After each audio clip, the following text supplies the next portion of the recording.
కలిసొచ్చే కాలం వస్తే నడిచొచ్చే కొడుకు పుడతారంటారు. అట్లాగే ఇప్పుడు పవన్ కళ్యాణ్కి కలిసి వచ్చే కాలం, నడిచొచ్చే నాయకులు వస్తున్నారు.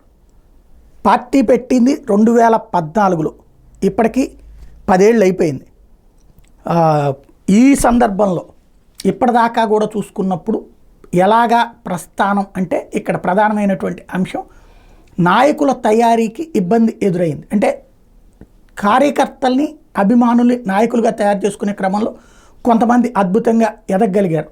సుందరపు విజయ్ కుమార్ లాంటి వాళ్ళు ఎమ్మెల్యే కాగలిగారు. అట్లాగే మన కందుల దుర్గేష్ లాంటి వాళ్ళు ఎమ్మెల్యేలు కాగలిగారు. పార్టీని నమ్ముకుని ఉన్నటువంటి బొలిశెట్టి శ్రీనివాస్ లాంటి వాళ్ళు ఎమ్మెల్యేలు కాగలిగారు. అట్లాగా ఒక పార్టీలో తనను నమ్ముకున్నటువంటి వాళ్ళకి కొంతమందిని ఎమ్మెల్యేలుగా మంత్రులుగా కూడా చేసుకోగలిగారు. ఇక నెక్స్ట్ స్టెప్లో ఇప్పుడు ఆల్రెడీ నాయకులుగా ఉన్నటువంటి వాళ్ళు వస్తున్నారు. మాజీ శాసనసభ్యులు, మాజీ మంత్రులు లాంటి వాళ్ళు, సామినేని ఉదయభాను, బాలినేని లాంటి వాళ్ళు.